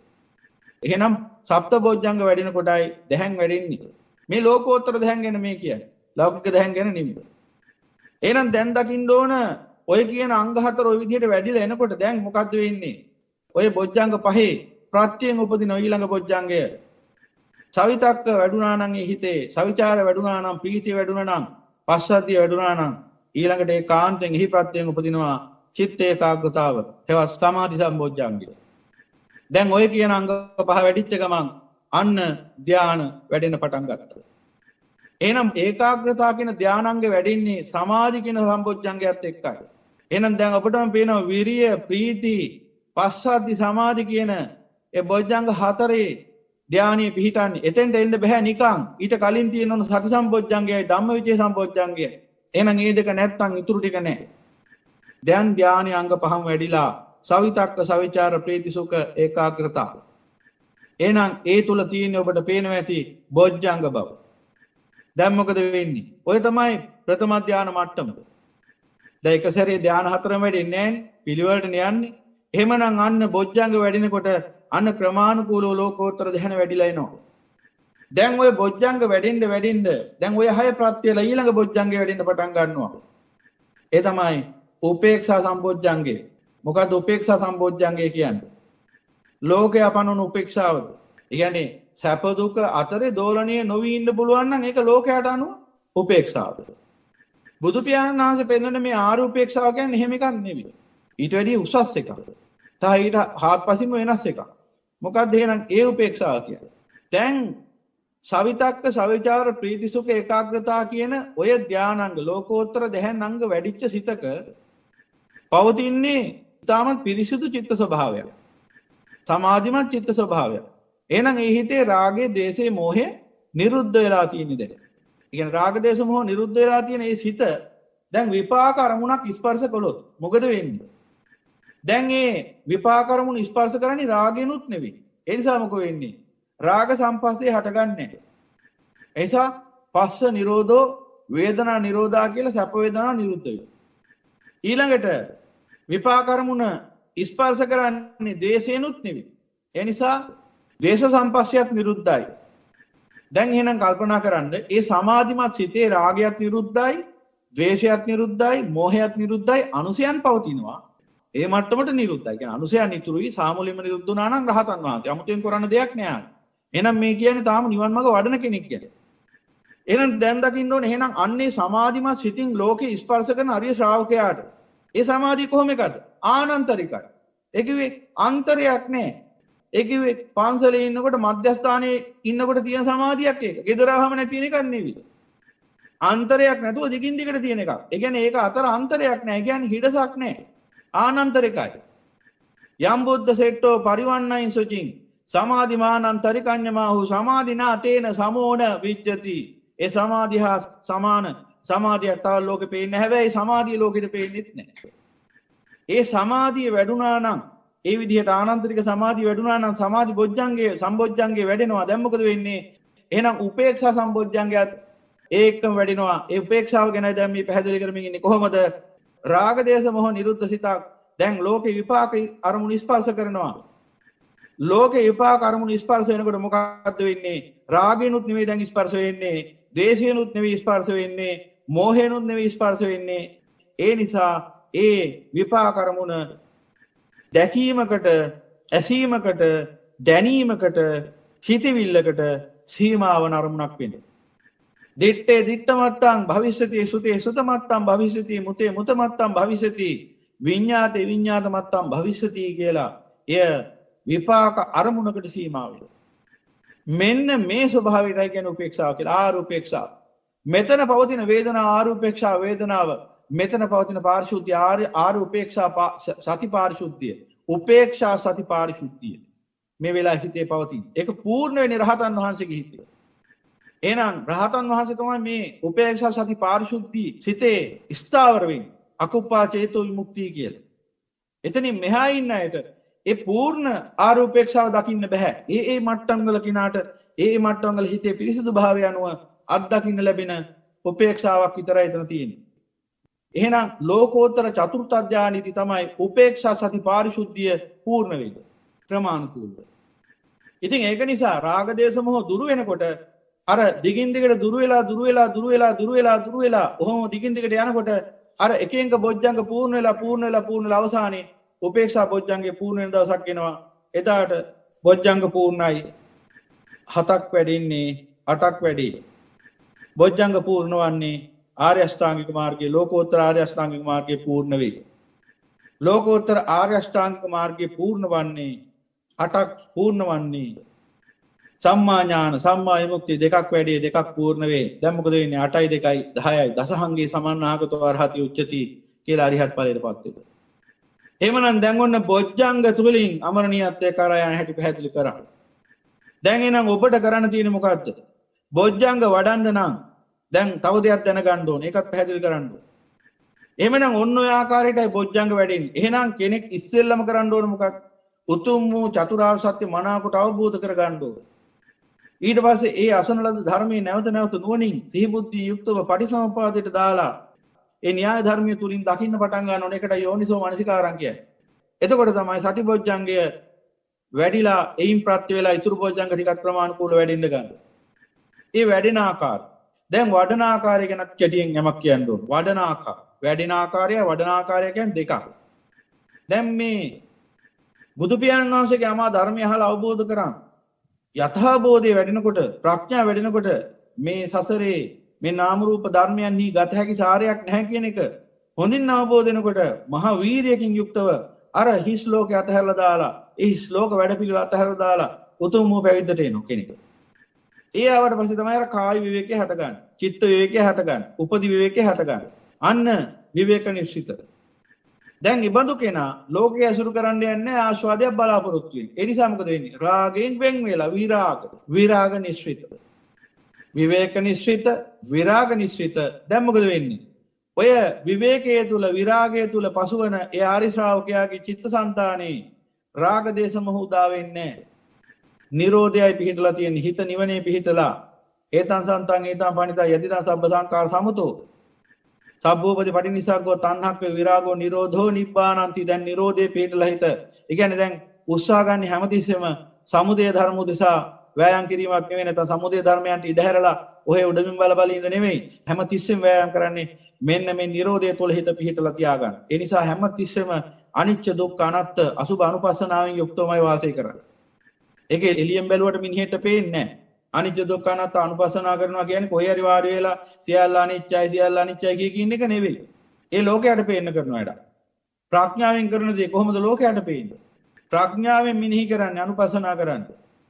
අනිච්ච ලක්ෂණයට දුක්ඛ ලක්ෂණයට අනාත්ත ලක්ෂණයට අනුකූලව ආස්වාදයේ කාමය නුවණින් විමර්ශනය කරමින් ඉන්නේ දැන්. ඒ නිසා මොකද වෙන්නේ? හැම මොහොතකම අවිජ්ජා නිරෝධයි. ඒ නිසා අවිජ්ජා නිරෝධෝ සංඛාර නිරෝධා කියලා නිරෝධ හිත පේනවා. අන නිරෝධ නිශ්චිත. දැන් විවේක නිශ්චිත, විරාග නිශ්චිත, නිරෝධ නිශ්චිත. දැන් ওই මට්ටමට අහම මොකද වෙන්නේ? එයා ලෝකෙන් වෙන් වෙච්ච කෙනෙක්. ඔස්සග්ග පරිණාම. ඒකේ විරුද්ධ අර්ථය මොකක්ද? සංසග්ග පරිණාම. ධර්මයක් නොදැක්ක, ධර්මයේ නොදැක්ක ලෝකයා හැමතිස්සෙම කැමති සාමූහිකව ජීවත්. තවත් අය අසුරු කරමින් ජීවත් වෙන්න. කණ්ඩායමක් තුල ජීවත් වෙන්න. සමාජයක් තුල ජීවත් වෙන්න. ඇයි ඒ අරමුණු රැස් කර ගැනීම උදෙසා. අරමුණු ළඟා කර ගැනීම උදෙසා. ආස්වාදී උදෙසා. පිරිසක් එක්ක ජීවත් වෙනකොට තුච්ච නින්දිත සිතට පුළුවන් ලේසියෙන්ම රාග දේශ මොහ උපදව ගන්න. ඒ නිසා හිතට වහල් වෙච්ච හිතට මුලා වෙච්ච මිනිස්සු සංසර්ග පරිණාමي හැමතිස්සෙම සංසර්ගය හොයන. ලෝකයට එක්ක එකතු වෙන්නමයි බලන්නේ. දැන් මේ ආර්ය ශ්‍රාවකයා කවුද? ඔස්සග්ග පරිණාම. ඒ සංසර්ගයෙන් වෙන් වෙච්ච එක. දැන් එයා විවේක නිශ්චිතයි, විරාග නිශ්චිතයි, නිරෝධ නිශ්චිතයි, ඔස්සග්ග පරිණාම. අන ලෝකයෙන් වෙන් වෙලා කටයුතු කරන කෙනෙක්. දැන් මොකද වෙන්නේ? ඔය කිව්ව ආකාර හතරට කටයුතු කරමින් තමයි දැන් එයාගේ මේ බොජ්ජංග ටික වැඩෙන්න ගන්න. එතකොට දැන් ඔබම කල්පනා කරලා බලන්න. එබඳු ආර්ය ශ්‍රාවකයෙක්ගේ නිවන් මඟ වැඩෙන ආකාරයත් ඔහුගේ චිත්ත සමාධිය කෙබඳු එකක්ද කියලා. අමුතුවෙන් ආයෙ කලියුත්තක් පෙවුන්නේ. දැන් එහෙනම් ඔය කිව්ව විදිහට විවේක නිශ්චිත, විරාග නිශ්චිත, නිරෝධ නිශ්චිත, ඔස්සග්ග පරිණාමී ආකාර හතරකින් සති සම්බොජ්ජංගය, ධම්මවිජය සම්බොජ්ජංගය, විරිය සම්බොජ්ජංගය, ප්‍රීති සම්බොජ්ජංගය, පස්සද්ධි සම්බොජ්ජංගය, සමාධි සම්බොජ්ජංගය, උපේක්ෂා සම්බොජ්ජංගය කියන බොජ්ජංග ටික වැඩෙන්න පටන් ගන්නවා. දැන් මේක ඒ ආර්ය ශ්‍රාවකයාට ඕන අවබෝධයෙන් යුක්ත වඩන්න. එහෙමනම් ඒ අවබෝධයෙන් යුක්ත වැඩිම කියන එක හිතු මතයට කරන්න පුළුවන් වැඩක් නෙවෙයි. කොහොමද ඒක කරන්නේ? මෙන්න මේක බුදු පියාණන් වහන්සේ පෙන්නනවා භාවනා කාල කියලා සූත්‍රයක. මෙන්න මේ සූත්‍රේ පෙන්නලා තිනවා භාග්‍යතුන් වහන්සේ මේ බොජ්ජංග වඩන්න ඕන කාලේ. බොජ්ජංග වලට කාලයක් සහ අකාලයක් තියෙනවා. මෙතන බොජ්ජංග 7 බුදු පියාණන් වහන්සේ බෙදනවා මෙන්න මේ විදිහට. සති සම්බොජ්ජංගය මූලික බොජ්ජංගය, ප්‍රමුඛ බොජ්ජංගය. ඒක නිසා ඒක පැත්තකින් තියෙනවා. ඉතුරු තව බොජ්ජංග 6ක් තියෙනවා. ඒ 6 තුනකට බෙදෙනවා. මොනවද තුන? මුලින්ම තියෙනවා ධම්මවිචය සම්බොජ්ජංගය, විරිය සම්බොජ්ජංගය, ප්‍රීති සම්බොජ්ජංගය. ඒක කාණ්ඩයක්. ඊළඟට තියෙනවා පස්සද්ධි සම්බොජ්ජංගය, සමාධි සම්බොජ්ජංගය, උපේක්ෂා සම්බොජ්ජංගය. ඒ අනිත් කාණ්ඩ. දැන් මේක බුදු පියාණන් වහන්සේ උපමාවක් ඇසුරෙන් දේශනා කරන්නේ. මහාන යමෙක් ගමනක් යනවා. ගමනක් යනකොට ඔහුට පරිහරණය කරන්න සිද්ධ වෙන S2ක් කකුල් දෙකක්. දැන් මේ S2යි කකුල් දෙකයි පරිහරණය කරමින් මේ ගමන යන කෙනා කකුල් දෙකෙන් එක කකුලක් විතරක් තියලා ගියොත් මොකද වෙන්නේ අහන්න? මහ දුරක් යන්නේ ඇදගෙන වැටෙන්නේ. එහෙනම් මොකද කරන්න ඕන? කකුල් දෙක මාරුවෙන් මාරුවට තීති යන්න ඕන. එක කකුලක් තියෙනවා ඊළඟට අනිත් කකුල ඉස්සරහින් තියෙනවා.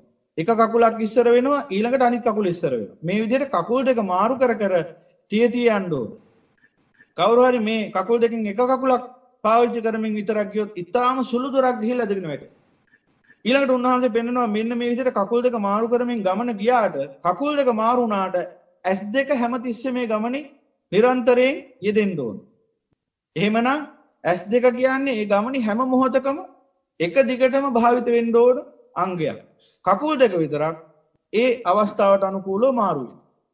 මෙන්න මේ විදිහට මහන මේ බොජ්ජංග වැඩිීමේදී S2 තමයි සති සම්බොජ්ජංග. කකුල් දෙක තමයි මෙන්න මේ ධම්මවිචය, විරිය, ප්‍රීති කියන බොජ්ජංග තුනත් ඊළඟට පස්සද්ධි, සමාධි, උපේක්ෂා කියන බොජ්ජංග තුනක්. මෙන්න මේ තමයි කකුල් දෙක. එහෙනම් මේ දෙක මාරුවෙන් මාරුවට තියන්න ඕනේ.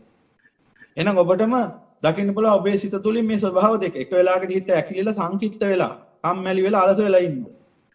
තව වෙලාවකට හිත උද්දාමයටපත් වෙලා, ප්‍රබෝධයටපත් වෙලා විසිරීලා යන ස්වභාවයෙන් යුක්ත වෙ පවතී.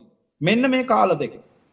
මේ කාල දෙකේදී අන්න බුදු පියාණන් වහන්සේ දේශනා කරන මහාන මේන් සංකිට්ත චිත්තය. ඒ කියන්නේ මේ හිත ඇකිලිච්ච වෙලාවක ධම්මවිචය, විරිය, ප්‍රීතිය යන සම්බොජ්ජංග වැඩිවීමට කාලයයි. පස්සද්ධි, සමාධි, උපේක්ෂා බොජ්ජංග වැඩිවීමට අකාලයයි. ඒ කියන්නේ ඒ වෙලාවේදී වඩන්න ඕන ධම්මවිචය, විරිය, ප්‍රීතිය කියන බොජ්ජංග තුන විතරයි. පස්සද්ධි, සමාධි, උපේක්ෂා වඩන්න ගියොත් සංකිට්ත චිත්තය තුළ ඉඳලා එයා වැඩි දවසක් වැඩි කරගන්නේ නැහැ. තනි කකුලෙන් ගිහිල්ලා ගමන ඇදගෙන වැටෙනවා වගේ වැඩක්. නැත්නම් නුසුදුසු අවස්ථාවේදී නුසුදුසු කකුල තියලා පය පැකිලිලා ඇදගෙන වැටෙනවා. එhmenan එයා අන්නර සංකිට්ත චිත්තය එහෙම නැත්නම් සිත හැකිලිලා තියෙන අවස්ථාවවලදී අවබෝධයෙන් යුක්තව ධර්ම විමර්ශනය කරන්න ඕන, කල්යාණ මිත්‍ර සම්පත්තිය ලබන්න ඕන, බාණ අහන්න ඕන, ඊළඟට අර වීරිය වඩන්න ඕන, ප්‍රීතිය වඩන්න ඕන. මෙන්න මේ දේවල් කරන්න ඕන. මෙන්න මේ බොජ්ජංග තුන වඩන්න ඕන අර සංකිට්ත චිත්තේ ඉඳගෙන. එතකොට මොකද වෙන්නේ? එතනින් එහාට ඉතුරු බොජ්ජංග තුන වැඩෙන්න පටන් ගන්නවා. ධම්මවිචේ, විරිය, ප්‍රීතිය වැඩුවාම සංකිට්ත චිත්තේ ඉඳලා හිත නැවත අන්න ක්‍රමානුකූලව පාමොජ්ජයට ඇවිල්ලා ප්‍රීතියටපත් වෙලා ක්‍රමානුකූල ඉතුරු බොජ්ජංග තුනත් වැඩිලා අන්න බොජ්ජංග 7 වැඩෙන්න පටන් ගන්නවා. එහෙනම් ඊළඟට පස්සද්ධි, සමාධි, උපේක්ෂා කියන බොජ්ජංග වඩන්න ඕන කොයි වෙලාවෙද? වික්කිට චිත්තය. අර පාමොජ්ජයටපත් වෙච්ච යම්කිසි ප්‍රබෝධයකින් යුක්ත උද්දාමයටපත් වෙච්ච සිතක් තියෙනවා. දැන් අපි නිකන් බැලුවොත් එහෙම උදෑසන කාලේදී එහෙම අන්න එහෙම සිතක් තියෙනවා. එහෙම හරියටම කියන්න බෑ. මොකද කෙනෙක් රෑ එළි වෙනකන් මුරකාර රැකියාව කරන කෙනෙක් වුණොත් ඔහුට උදෑසන ඔය වගේ සිතක් තියෙන වෙන්න බෑනේ. ඒ නිසා මේක අන්තයකට වැහ ගන්න එපා. සාමාන්‍යයෙන් මම මේ කියන්නේ. එදිනෙදා සාමාන්‍ය චර්යාව තුළ යනවා නම් අපිට සාමාන්‍යයෙන් උදෑසන කාලේදී හොඳ රාත්‍රී සැපවත් ඉඳකට පස්සේ උදෑසන අවදි වෙනකොට එතන තියෙන ප්‍රබෝධාත්මක සිතක්. අන්න වික්කිත චිත්තයක් ඒ. මෙන්න මේ චිත්තේ ඉඳගෙන ධම්මවිචේ, විරිය, ප්‍රීතිය කියන බොජ්ජංග නොවැඩිය යුතුයි. මොකද ඒක කරන්න බෑ. ඒ හිතේ තියෙන උද්දාම ගතිය වැඩි නිසා මරමුණු පස්සේ ලුහු බඳින ස්වභාවය වැඩි. ඒ නිසා බණ ඇහුවත් ඒලා හරියට ඇහෙන්නේ නැහැ. ධාරණීය වෙන්නේ නැහැ. සමහරවිට ඒ වෙලාවේ උද්දාම ගතිය පාලනය කරගන්න බැරුණොත් අකුසලයටත් හිත නැමිලා යනවා. ඒ වගේම තමයි තව ඒ උද්දාම වෙච්ච සිත නැත්නම් විසිරීලා යන සිත තව උද්දච්චයටත්පත් වෙන්න පුළුවන්.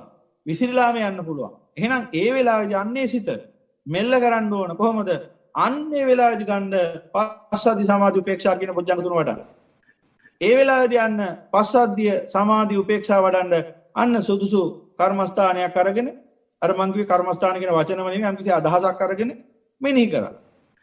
කැමති ඉරියව්වකින්. ඉතින් Tamanට හිතෙනවා නම් මට මේක ඉඳගෙන මෙහෙම බිම වාඩි වෙලා හරි කොයි විදියෙන් හරි හොඳට ඉඳගෙන කරාම මේක හොඳට වැඩෙනවා කියලා ඒ ඉරියව්ව වුණා. ප්‍රශ්නයක් නැහැ. සතපීලා හරි, ඇවිදිමින් හරි, ඉඳගෙන හරි, හිටගෙන හරි කැමති ඉරියව්වකින් වෙන්න ඕන එකම දෙයයි.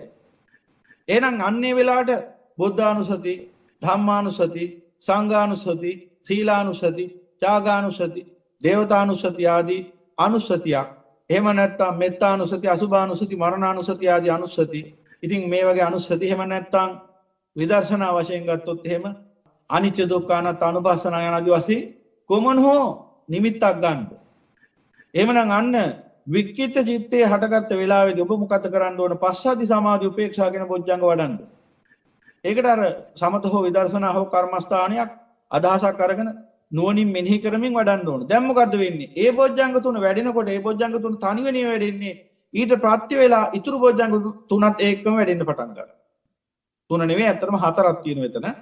සතිය හැමතිස්සෙම මුල් වෙනවා. ඒ නිසා 아무තුන් ආයෙ ගැන කියන්න දෙයක් නැහැ. එතකොට අර ඒ වික්කිත චිත්තයට අදාළව අපි වඩනවා පස්සද්ධි සමාධි උපේක්ෂා කියන බොජ්ජංග තුන. දැන් මොකද වෙන්නේ? මේ බොජ්ජංග තුන වඩනකොට අර හිතේ තිබිච්ච අන්නර විසිරිච්ච ගතිය පහ වෙලා කියලා සමාධිය පිහිටේ. දැන් මොකද වෙන්නේ? සමාධිය පිහිටනකොට ඒ සිතේ ඊතුරු බොජ්ජංග හතරක් පූර්ණ වෙනවා. එතකොට අන්න හතම පවතිනවා. එහෙනම් හැමතිස්සෙම අපි දකින්න ඕන අර වික්කිත චිත්තය සහ සංජිත චිත්තය තුල ඉඳගෙන ඒ අදාළ බොජ්ජංග තුන වඩනකොට ඊතුරු බොජ්ජංග තුනත් එක්කම වැඩෙන බව. දැන් අර සංකිට්ඨ චිත්තයේ ඉඳගෙන මෙන්න මේ අත්දැකීම ලබන්න පුළුවන් ඔබට. දැන් උදාහරණයක් දැන් මාරි ඉස්සෙල්ලා කිව්වේ දැන් සංකිට්ඨ චිත්තය ගැන හිත ඇකිලිච්ච වෙලාව කෙනෙක් අර ධම්මවිචය, වීරිය, ප්‍රීතිය කියන බොජ්ජංග තුන වඩනවා දැන්. බණ අහනවා, කල්‍යාණ මිත්‍රයෙක් එක්ක සාකච්ඡා කරනවා. දැන් මොකද වෙන්නේ? ධර්ම විමර්ශනය වැඩුණා. ඒක මොකද වෙන්නේ? දැන් ඔහුගේ වීරිය වැඩෙන්න ගත්තා. කල්‍යාණ මිත්‍රයාගෙන් ලැබිච්ච අවවාද අනුශාසන නිසා. ඊට පස්සේ මොකද වෙන්නේ? ඒකම් ප්‍රීතිය වැඩෙන්න ගත්තා. දැන් මොකද උනේ? සංකිට්ඨ චිත්තය, හැකිලිච්ච චිත්තය දැන් දිගහැරලා සමාධිමත් වෙනවා. සංකිට්ඨ චිත්තය දැන් දිගහැරෙනවා. අර ඇකිලිච්ච ස්වභාවයෙන්, අලස ගතියෙන් හිත මිදෙනවා. මිදිලා මොකද වෙන්නේ? අර සමාධිමත් ස්වභාවයට එනවා. දැන් ඔබට කැමති නම් එතනින් එහාට ධානයක් වඩන්න පුළුවන්. දැන් මොකද වෙන්නේ? ඇකිලිච්ච සිත දිග්ගැහෙනකොටම පාමොජ්ජය, ප්‍රීතිය වැඩිලා එතනින් එහාට ඊතුරු බොජ්ජංග තුනක් වැඩින්න ගන්නවා. මේ විදිහට හැමතිස්සෙම දකින්න ඕන ඒ අදාළ කාලයේදී අදාළ බොජ්ජංග තුන වැඩුවොත් එයින් ප්‍රත්‍ය වෙලා ඊතුරු බොජ්ජංග තුනත් හරියට වැඩුවොත් වැඩෙන්න පටන් ගන්නවා. මම කියවර සංකිට්ඨ චිත්තේ ඉන්න කෙනෙක්ට උනත් දැන් මේ සංකිට්ඨ චිත්තේ ඉන්න නිසා තමයි මේ වෙලාවේදී අර ධානය නිමිත්තක් මෙනෙහි කරගෙන එහෙම වඩන්න බැරි. ඇකිලිලා තියෙන හිතට. හැබැයි ධම්මවිචය, විරිය, ප්‍රීතිය කියන බොජ්ජංග තුන වැඩුවොත් හරියට දැන් මොකද වෙන්නේ? ඒ ඇකිලිච්ච සිත දැන් අර පාමොජ්ජයටපත් වෙන හිතක් බවට පත් වෙනවා. ඒ කියන්නේ අර අලස ගතිය, කුසීත ගතිය හිතින් පහ වෙලා යනවා. තීන මිද්දේ පහ වෙනවා. දැන් මොකද වෙන්නේ? සමාධිමත් වෙනවා හිත. ඉතින් එතන ඉඳලා ඊතුරු බොජ්ජංග තුන වැඩිද? ඒ නිසා අහපු ධර්මය නුවණින් මෙනෙහි කිරීම. යෝනිසෝ මනසිකාරම් මම එදත් පැහැදිලි කළානේ. යෝනිසෝ කියන වචනේ තේරුම මුල දැකීම. මුල දැකීම. ඒ කියන්නේ ධර්ම සමුදේ වෙන ආකාරය දැකීම. කුමන ප්‍රත්‍යයෙන් කුමන හේතුවකින්ද මේ ධර්ම සමුදේ වෙන්නේ? කුමන ප්‍රත්‍යයෙන්ද සමුදේ වෙන්නේ? ඒ හේතු ප්‍රත්‍ය දැකීම. එතකොට තමයි පුළුවන් වෙන්නේ හේතු ප්‍රත්‍ය දුරලන්න. හේතු භංග කරන්න. එතකොට එහෙමනම් අන්නේ ධර්මයේ පටිච්ච සමුප්පාදය තුලින් දැකීමට තමයි යෝනිසෝ මනසිකාරය කියන්නේ. එතකොට තමයි සති සම්බොජ්ජංගේ ඉඳලා ඊතුරු බොජ්ජංග 7 එකට එකක් ප්‍රත්‍ය වෙලා වැඩෙන්න පටන් ගන්නවා. වඩනවා නම් අර කිව්ව විදිහට වඩන්න ඕන. ඔබ දැන් ගෘහ ජීවිතයක් ගෙවන පින්වතුන් හැටියට ඔබට පුළුවන් වැඩෙන්න ඉඩ හැරලා ඉන්න. එතකොට ඔබට කරන්න තියෙන එක දෙයයි ඒ තමයි අසන ලද උත්තරීතර ධර්මය නිරන්තරයෙන් පටිච්චසමුප්පාද න්‍යාය ධර්මයට අනුකූලව මෙනෙහි කරමින් වාසය කිරීම. කාමේ ආදීනව අනිච්ච ලක්ෂණයට අනුව දකින්න. දුක්ඛ ලක්ෂණයට අනුව දකින්න. අනාත්ම ලක්ෂණයට අනුව දකින්න. එතකොට මොකද වෙන්නේ? ඔබ දැන හිටියත් නොදැන හිටියත් සප්තබොජ්ජංග වැඩෙනව වර්ධනය වෙනවා. ඔබ දැන හිටියත් නොදැන හිටියත් බොජ්ජංග එකෙන් එක පූර්ණ වෙමින් නිවන් මඟ වැඩෙනවා. අර සියලු වැඩ පසකින් තියලා සියලු කාමයන්ගෙන් වෙන් වෙලා සියලු ලෝක වැඩපිළිවෙලෙන් වෙන් වෙලා ඔබ යම් දවසක ඒකායන අරමුණ නිවන පමණයි පරිනිර්වාණය පමණයි කියන අරමුණින් උතුම් වූ පැවිද්ද හෝ ධනගාරික ගිහිභාවයකට ඇවිල්ලා සහ මුලින්ම එකම කාර්යය නිවන් මඟ වැඩිමයි කියන දැනට ආපු දවසට ඔබට බොජ්ජංග වඩන්න පුළුවන්. හැබැයි ඒකට තමයි යන්නර භාවනා කාල කියන එක දැනගන්න ඕන.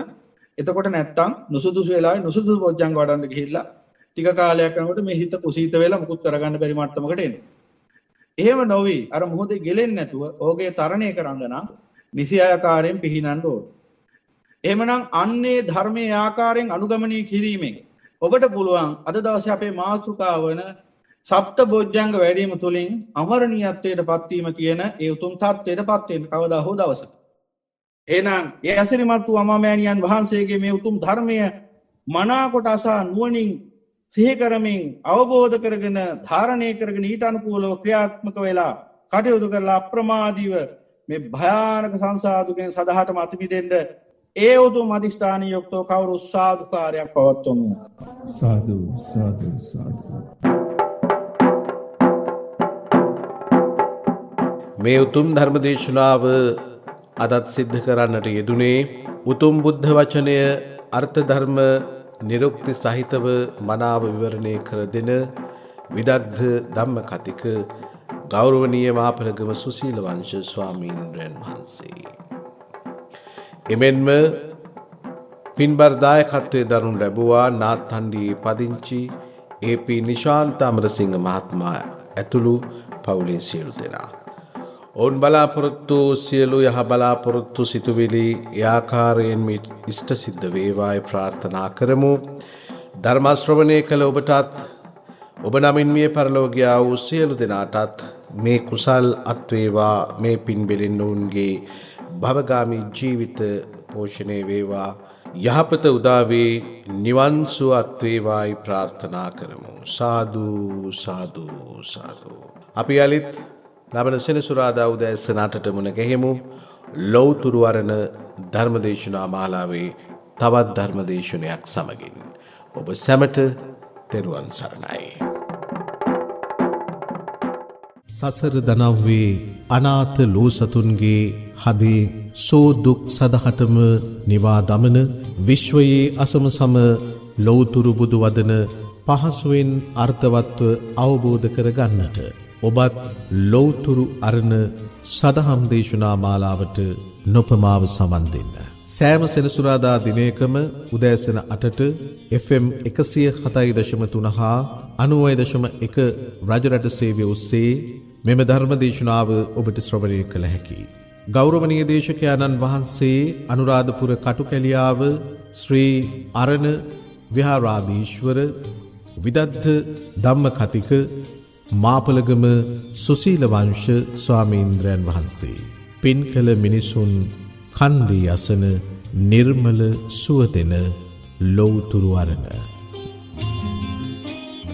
ලෞතුරු අරණ.net වෙබ් අඩවිය ඔස්සේ සහ ලෞතුරු අරණ YouTube නාලිකාව ඔස්සේද ඔබට මෙම ධර්ම දේශනා ශ්‍රවණය කළ හැකි අතර එම YouTube නාලිකාව හරහා විශේෂයෙන්ම සෑම දිනකම රාත්‍රී 8ට කෙටි ධර්ම දේශනාවලට ඔබට සවන් දිය හැකියි.